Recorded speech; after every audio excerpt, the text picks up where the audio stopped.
this issue.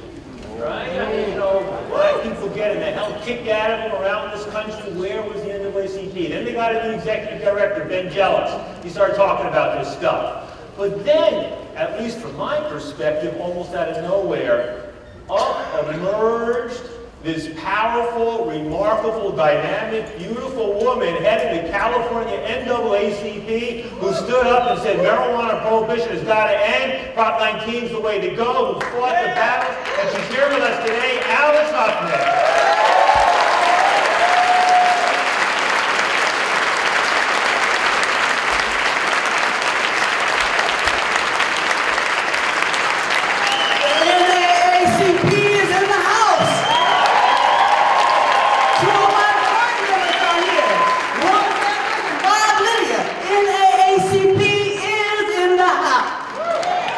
As a matter of fact, you'd be pleased to know that we have about 20, we're all my NAACP, California, Hawaii, all from across the country, at a drug reform policy convention.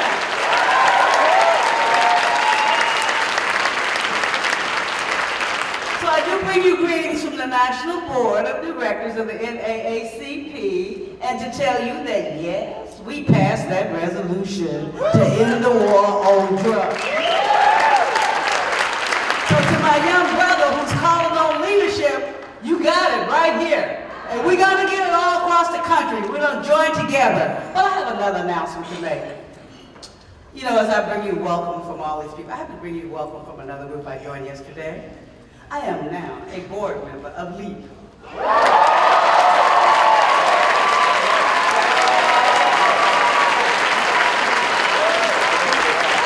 They changed the rules, so let me on.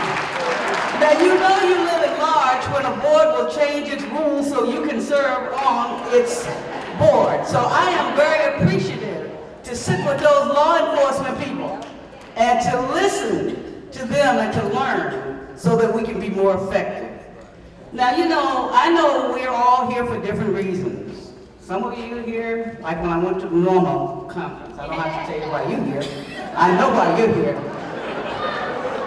Some of you are here because you just want your individual rights.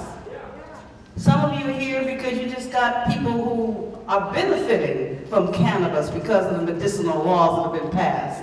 And you want to further it so that everybody can benefit. I am here because I am sick and tired of my people being the pawns and being destroyed by a stupid war called the drug war. It is my community and the Latino community that my federal government has declared war on. And we need to stand up against it.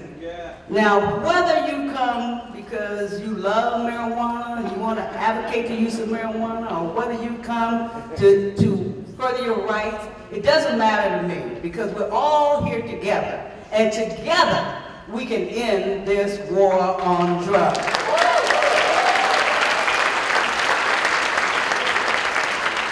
So I love standing with you this morning. And I love kicking this convention off. Never thought I'd be standing here. So I have to tell you a little personal story. I did not come to this war on drugs very easily. I was one of those who had her head in the sand. I had a sister who used to go out in the community. There was 18 of us. And then I had a sister who had 14. And of the 12 of us that lived, I'm the only one with no children. So I was the one who could critique everybody else's children. And I was a law and order girl. I didn't know it at the time, but I was a law and order girl because I worked in government. And so I had this sister who had all these children, and she would spend her time in Sacramento walking the streets trying to rescue these little kids on drugs. And we would fear for her life. But I couldn't hear her when she kept telling me, there's a conspiracy. There's a conspiracy. This is being done by government. They are trapping our kids. Our kids are getting in for low-level crimes. She didn't call it that. She called it for smoking pot. And then they come out and they get another felony because they're driving without a driver's license, and she just walked those streets. She became the hero of Sacramento because she started a school and she tried to bring those kids off the streets into her school. But I couldn't hear her conspiratory theories because she was a fundamentalist Christian and I was the, quote, educated one in the family. I go, my sister just got to stop with all these conspiracies. She's got to just stop telling me that my own government, who has a war on drugs to protect us, is a government that's oppressing us. And so I couldn't hear her until Ethan and Deborah Small and others came to an NAACP conference. I had become the criminal justice chair of the National Board Committee, and that was a board committee that nobody liked. And so they didn't like me, so they gave me that committee. And in doing the work of that committee, the first forum that we had, Ethan and Deborah and all of them came, and I was sitting there, you know, high and mighty, listening. And little by little, the message got through to me. Hey, you need to pay attention, Alice. You think you're doing something out here? You're trying to get kids educated? You're trying to get kids, you know, saving their lives? You're trying to keep them in school? You can't keep them in school because government's putting them in prison. The government is taking care of its industrial complex. Pay attention, Alice. And I started paying attention. And I got converted. And so I want to tell you that in my conversion, in my awakening, after working all this time to do something for the community, I realized where I needed to start. I needed to start right here to end this stupid war on drugs. So I declare war on drugs.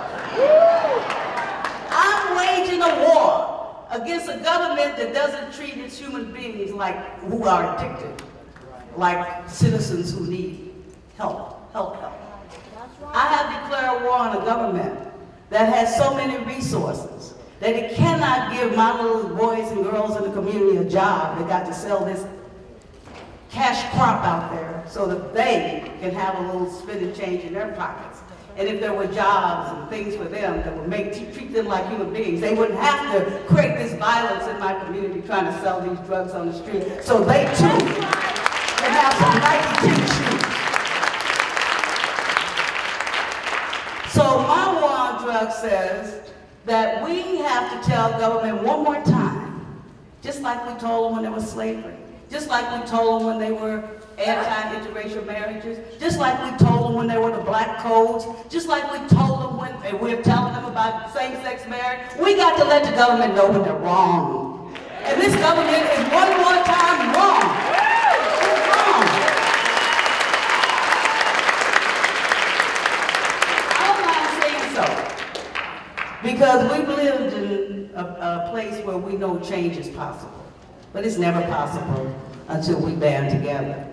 When government gets its head buried in the sand, like mine was buried in the sand, you have to take collective action.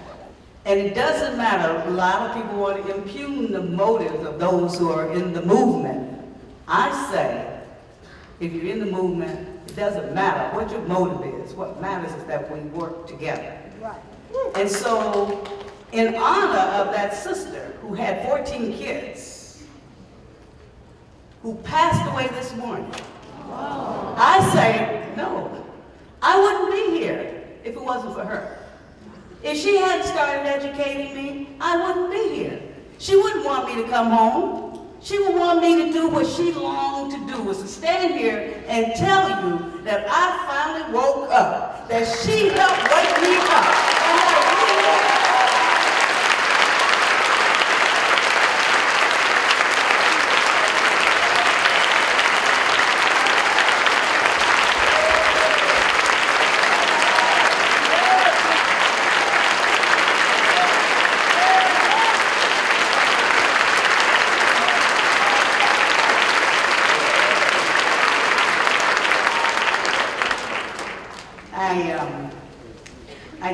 I'm going to do like Jackie Kennedy. I'm going to stay composed up here. I got a pillbox hat. And so don't you worry. I'm not going to break up here because she lived a good quality life and she was a Christian and she gave me some value that I'm standing up here with you today. And I just want you to know that she would be proud if she could be in this room and see all of us working on behalf of justice for my community. So I ask you as you work for whatever reasons you're working for, make sure you join in our race to get rid of the racism that's in these drug policies. Just don't do it for yourself because you know, for whatever reason. Think about the injustices going on and elevate your movement to embrace us as we embrace the whole movement, so that when we fight to end the war on drugs, and we fight for justice for every American in this country. And when we do that, ladies and gentlemen, America will be a better place. Thank you.